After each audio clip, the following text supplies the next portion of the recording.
Hey guys, Chris here with 4K Motoring, back with you today, another Corvette video. Today we're going to go over kind of a general automotive topic of preparing for a road trip. Now I've got another little trip coming up with the Corvette, not super long, but something that's going to take me away from the house for a little extended period of time. Going to be taking the Corvette with me. Want to make sure that it's good to go, that it doesn't need anything, or that it's not going to need anything while we're gone.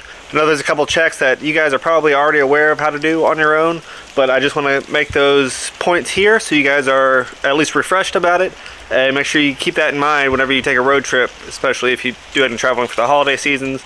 Just little things to keep in mind to make sure you have a successful trip.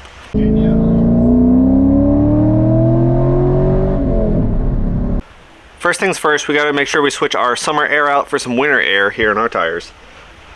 Obviously, if you are running summer tires, you might want to actually change the tires themselves out for winter or all season tires. Here in North Carolina, it never gets really snowy. The temperature will drop below freezing for a little while, but not super low. So I'm running these Pilot Sport All Seasons, the new All Season 4s. And from what I've seen so far, they've actually been really good. They're great for lower temperatures down near that freezing mark, maybe a little bit under. They're good for summer driving. They will overheat if you're doing really high performance summer driving or taking on a track. That's not exactly what they're made for, but as far as street driving, daily driving, that sort of thing, these All Seasons have been awesome. So we're gonna go ahead and make sure our tires are at the correct pressure all the way around and move on from there.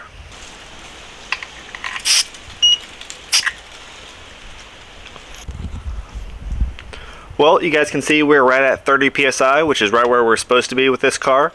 The pressures are supposed to be obviously cold tires, so after it's been sitting overnight, not driven, ideally about 60 degrees is where you want to check the tire pressure. So that's what today is. Today's about 58 degrees. Tires haven't been driven. They're in a little bit of sun, a little bit of shade, so that's probably about perfect for this tire. We'll go around all four of them, make sure we're still about the same, and we'll move on from there. One of the next very easy things you can do is just make sure all the glass is clean on the car. You don't want to start a road trip when you can't see out of the windows, or put yourself at a disadvantage from that front. When it comes to fluids, there's obviously a couple of them that you need to keep in mind. Fuel is something you'll get on the road, so don't worry too much about that one before you get started.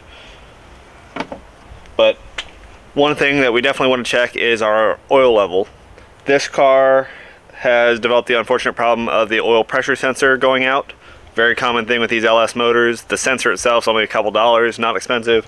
Kind of a pain to get to. That'll be a future video. But we'll go ahead and double check our oil level.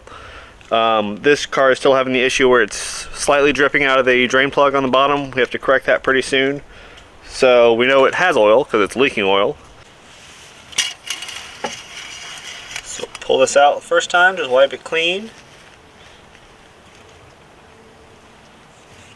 You can see we have our gauge right there that we're going to use.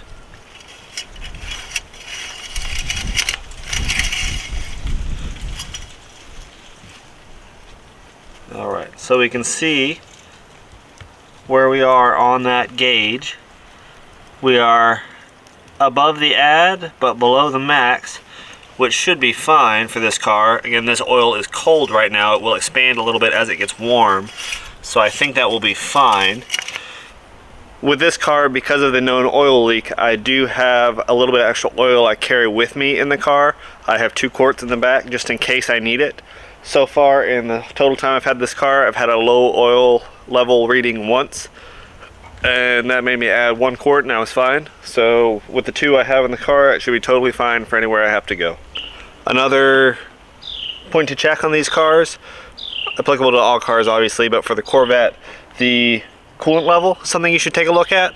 I know a lot of the side tanks on the Corvettes, especially when I have my C4, it leaked fluids from all sorts of places all the time, blew up a couple radiators.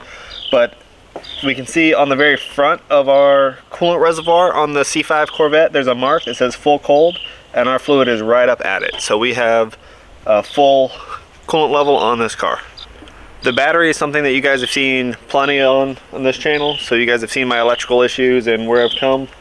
This obviously is a new battery, but just something to keep in mind when you are taking a road trip, especially towards winter as we get into the Thanksgiving and Christmas holidays. make sure you have a decent battery. If your car is a little slow to start when it starts getting cold, your battery's probably not going to hold up to those really cold temperatures coming into winter. Might be worth looking at it, replacing it, or refilling the fluid depending on what type of battery you have. One thing we can look at is our brake and clutch fluids. So our reservoir right down here, we can see the max lines right there. We are just under that max, so we are good as far as that brake fluid goes. Clean it up a little bit, it's kind of greasy from when we last added it. Our clutch fluid kind of has the same thing going on. We can go ahead and spin that off. Take a look at that, looks good too. It's a little dark, which we knew would happen, but it still looks in good condition, plenty of it. So we're good on those fluids. The only thing I know that I need to add is the washer fluid for this car. It's been giving me, depending on the angle of the car, some warnings for the washer fluid. I had an issue with my windshield washer sprayers. After they replaced my windshield, one of the Y connectors in the actual windshield wiper cracked, so I had to get some replacements of those. Again, just cheap little AutoZone parts. But when it was broken, it was just spewing out a whole bunch of washer fluid instead of the normal amount. So I have some more of that we'll go ahead and add, and I think we'll be ready to go for this car. And while it's not part of the vehicle necessarily, it's always a good idea to carry a couple spare things with you. The Corvettes themselves don't come with tire changing gear, so you know, a tire patch kit and a little compressor could go a long way on these cars. If you have the run flats like I do, that is kind of minimized the need for, but something to keep in mind nevertheless. Little portable jump starter battery packs that we've talked about on the channel before.